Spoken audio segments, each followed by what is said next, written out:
لمحات من كيميت مع إسلام مكرم. الملكة كليوباترا لم تكن الأجمل لكنها الأشهر. كليوباترا السابعة هي الملكة الوحيدة التي حكمت مصر في العصر البطلمي. لم تحظى باهتمام المؤرخين فقط، ولكن الكتاب والشعراء أيضا. ربما كان ذلك بسبب ثقافتها، ذكائها الأنثوي، وكثرة غرامياتها. بعد موت والدها بطليموس الثاني عشر الملقب ببطليموس الزمار، انتقل العرش إليها وإلى أخيها بطليموس الثالث عشر، ووقع بينهما صدام شديد بسبب رغبة كل منهما في الانفراد بالحكم، وهو ما اضطر كليوباترا للخروج من القصر الملكي. في هذه الأثناء زار يوليوس قيصر الإسكندرية ومعه حامية رومانية كبيرة، وتجول في المدينة كأنه ملك فاتح، ما استفز مشاعر المصريين، ووقعت مواجهات بين أسطول قيصر وأسطول بطليموس الثالث عشر، حيث تأكد الأخير أن قيصر حضر لمناصرة كليوباترا ضده. أدى ذلك لحرق أسطول قيصر، وأغلب الظن أن ألسنة اللهب وصلت لمكتبة الإسكندرية القديمة فاحترقت بالكامل. طلب يوليوس قيصر مقابلة كليوباترا، ولكي تتخفى من أخيها ذهبت للقاء قيصر ملفوفة في سجادة، وخرجت منها في حركة مسرحية وهي في كامل بهائها وأنوثتها، وكأنها إيزيس ربة الحب والجمال. فوقع قيصر في غرامها وأعلن تأييده لها ومكنها من حكم مصر.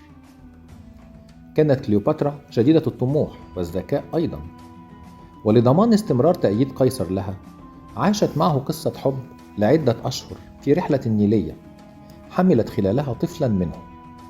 تزوجت بعدها أخاها الثاني بطليموس الرابع عشر، بينما عاد قيصر إلى روما. وعندما وضعت كليوباترا طفلها ادعت أنه ابن الإله آمون، إلا أن هذه الكذبة لم تقنع أحد، فأطلق المصريين على الطفل اسم قيصرون بمعنى قيصر الصغير.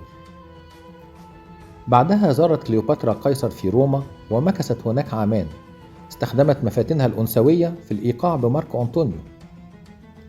احتدم النزاع في روما وانتهى بمقتل قيصر، وبذلك فقدت الملكة الداعم الرئيسي لها، فعادت للإسكندرية وتخلصت من زوجها بالقتل، وأعلنت ابنها قيصرون شريكا لها في الحكم. كان على كليوباترا أن تجد لها داعما جديدا، فلجأت مجددا لسلاح الأنوثة، وأوقعت مارك أنطونيو في شباكها بسهولة، خاصة بعد أن علمت بصعود نجمه في روما ومشاركة أوكتافيوس في الحكم، فدعته لزيارة مصر وتزوجته وأنجبت منه 3 أطفال. هنا تأزمت الأمور بين مارك أنطونيو وأوكتافيوس لسببين. الأول، كان أوكتافيوس مقتنعا أن كليوباترا تسعى لتحقيق نفوذ في روما، والسبب الثاني أن أوكتافيا هي أخت أوكتافيوس، وهي الزوجة الرئيسية لمارك أنطونيو، كانت غاضبة لارتباط زوجها بملكة مصر. والنتيجة أن أعلن أوكتافيوس الحرب على شريكه وزوج أخته مارك أنطونيو وعلى مصر، وأقسم أن يأسر كليوباترا وأن يعود بها إلى روما مكبلة بالأغلال. وفعلا التقى جيش روما بقيادة أوكتافيوس الجيش المصري بقيادة مارك أنطونيو وكليوباترا، وألحق به الهزيمة في موقعة أوكتيوم غرب اليونان في عام 32 قبل الميلاد. فهربت كليوباترا للإسكندرية، ولكي تتخلص من مارك أرسلت له رسولا يخبره كاذبا أنها انتحرت حتى تدفعه هو للانتحار. وبعد أن تأكدت من هزيمته وقد انتحر بالفعل، ونجح أوكتافيوس في الزحف إلى سوريا ومنها إلى الإسكندرية. وهذه المرة لم تنجح أنوثة كليوباترا في إغراء أوكتافيوس أو استعطافه، فقررت أن تتجرع الموت بلدغة ثعبان الكبرى حتى لا تتعرض للإذلال في روما.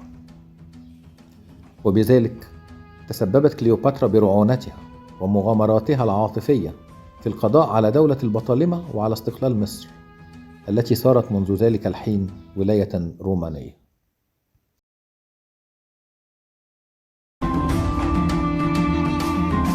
اعمل متابعة ولايك وشير، واعمل انفايت لكل أصحابك.